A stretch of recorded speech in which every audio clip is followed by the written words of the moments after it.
The deal, man. Hey, what's your boy Tag from Pro Wrestling Tag? You know what I mean? And man, do I have some things to say about today's video. You know, where the fuck do I begin? You know, so this morning, you know, I'm scrolling down. I'm at work, right? I'm at work, and not now. You know what I mean? Because this story just happened to, you know, happen while I was at work. You know, so during my break, you know, as I'm scrolling down and, you know, I'm looking at a Tasha K video. Let me tell you something. I would fuck the shit out of Tasha K. Listen. I love dark skin women. You know what I mean? I love dark skin women with a passion. But I've always been attracted to dark skin women. And when I mean dark skin women, I mean the chocolate skinned females. You know what I mean? Like I will always say this. You know, like, you know, I will always say that, you know, the biggest crush I've always had was, you know, there's two big crushes that I've had back in the day. You know what I mean? That still rings true in today's day and age. Still to this day for me. Had a crush on Tashina Arnold, which is Pam Martin, and I always had a crush on Foxy Brown. For me, Foxy Brown is the sexiest female rapper of all time, bar none. Fuck you if you disagree. Fuck you. But I also like female, you know, dark-skinned females with short hair, like a Tasha K, like, you know, someone like, remember the group Total? You know what I mean? Remember the group Total? Remember Pam from Total? Like that. You know what I mean? So, yeah, so I just happened to, you know, that's just on the side. You know what I mean? That's just on the side. So as I'm scrolling, right, I see a news report.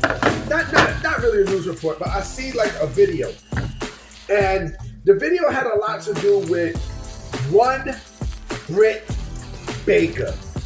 Man, it's like the smear campaign is just still going and going and going and going with her. You know, apparently, Ringside News made a report stating that, you know, if you hear water, it's because I'm washing dishes. You know, stating that there's now backstage issues with Mercedes Moné, right? And because, you know, Mercedes Moné has two issues with two females. One Saraya and one Britt Baker. Now, they went into full detail about Saraya.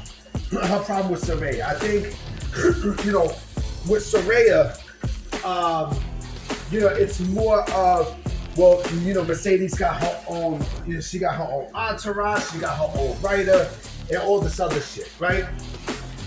So, you know, Mercedes has an ego. And you know what? I seen something from Angle. And again, like, I like Angle stuff, but there's a lot of shit that I do not agree with him on. Like, and, you know, there's a lot of things that he said about this situation that I extremely do not agree with. As a matter of fact, I laughed my ass off when I heard it. Either, oh, well, Mercedes is playing a character, and this could be, you know, just, you know, Tony Khan trying to get, you know,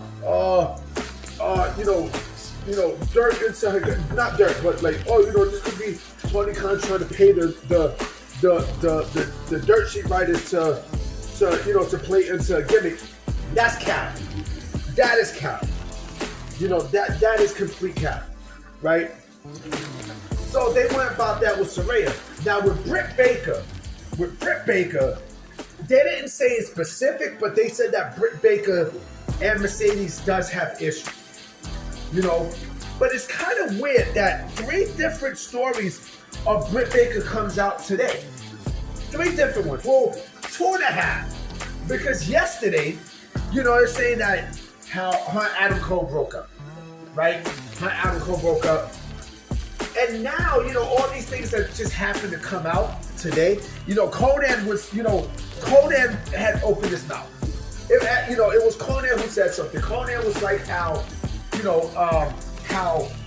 Britt has a lot of backstage issues, and, you know, and it's been well documented. We didn't listen. I'm gonna keep it a buck. I didn't hear anything about Britt having backstage issues until after the MJF situation. How the fuck is all of this coming about now, all of a sudden, after the MJF Alicia 2 situation, right? Oh, and here's the kicker. There was another report, right, stating that AEW basically snubbed Britt Baker from a Pennsylvania show, the AEW Pennsylvania show. You know, and I'm like, yo, now I'm starting to believe that, you know, AEW does this on purpose.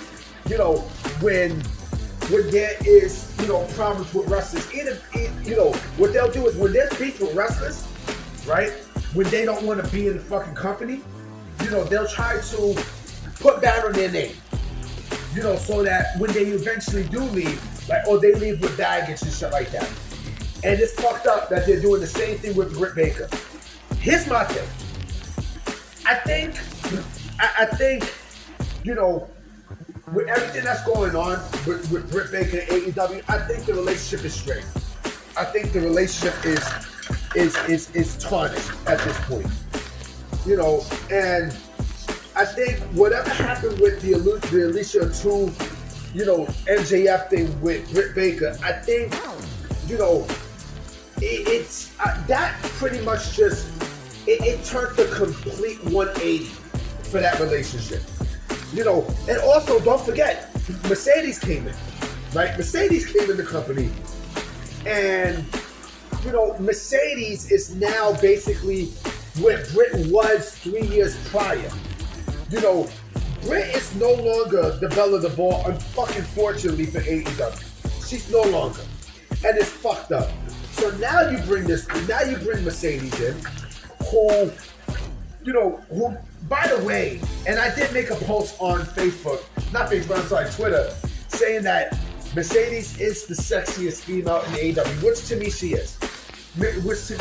You know what I'm saying? I don't do white women like that. I'm not a white woman lover. You know what I mean? They look hot, but I'm not, put it this way, I'm not, you know, emotionally invested romantically in a white woman like I would be like for a black or Puerto Rican female.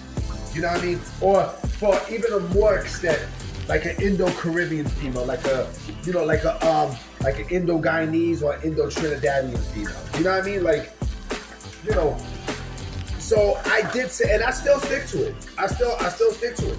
I definitely still stick to it, to what I said. You know, but with Mercedes, to me, I think Tony Khan, yeah, that is, right now, at this point, she's basically what Punk was to AEW when he first came in. Like, you know, Tony Khan was parading Punk and everything else, like, oh, yes sir, yes sir, yes sir. And he's doing the exact same thing to Mercedes Moné. And I think because of that, you know, he's slowly pushing Britt Baker out.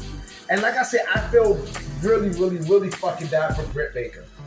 I feel really bad. And then let me go a little bit more further, okay? Let me go a little bit more further. I think, you know, with all the things that is going on with Britt Baker and AEW, I think the bad vibe from AEW is starting to bleed into Britt Baker.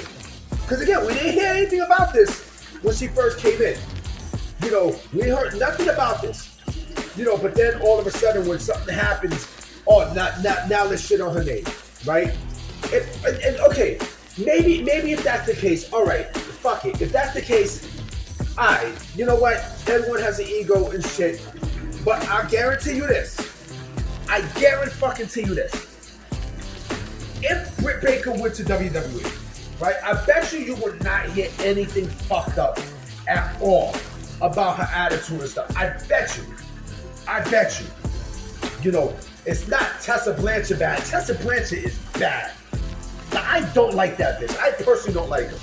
You know, but it's not as bad. You know what I'm saying?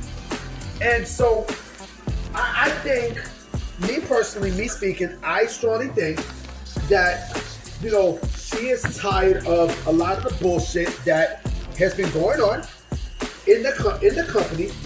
And I think they meaning AEW, I think they have, you know, completely washed their hands of her. I think that's basically what it is. And I'm going to say this one more time. If you don't think WWE is going to sign Britt Baker to a contract once she is free, you might be one of the most delusional motherfuckers I have ever come across. if you think that's the case. They're going to sign her extremely fucking fast. Why? Because Britt Baker is a made woman. She is a made fucking woman. Oh, and this is another thing too. Here's another thing. If and when Britt Baker comes to WWE, because it's gonna happen. It's gonna fucking happen. You think she's gonna go to NXT? You think that they're gonna really put someone like Britt Baker in NXT? I doubt that. Ooh, I strongly doubt that, B. I doubt that. Why? Because I would say that she is one of the few people. She is definitely. Let me turn this on. She is definitely one of the few wrestlers there that is considered for a main roster jump. She don't even gotta go to NXT. That's how fucking great. Not even good. That's how great Britt Baker is. You know what I mean? That's how fucking dominant she is. You know what I mean? Why? Because the AEW, because AEW pushed her to that point. And WWE, if you don't think WWE sees that, oh, you are beyond sadly mistaken. You are sadly mistaken without a shadow of a fucking doubt. You know what I mean? Without a shadow of a doubt. Like I said, things are gonna get more uglier by the day, man, with Britt Baker and AEW. Like I said, the relationship is strained. It's a strained relationship. This to me is a relationship that cannot be repaired at this point. Just like, Tony Khan and Ricky Starks. Who, by the way, someone put out today that he's still under contract. I mean, fuck it. With Ricky Starks, we know he's leaving. So you can still have him under contract all you want. But he's done. He's done with AEW. And to me, Britt Baker checked out. She checked out with AEW. And I think, it's time for her to get a fresh start. So, all right, y'all. So I'm about to be out. I can't wait to look at Raw tonight. So we shall see what happens. All right? Peace.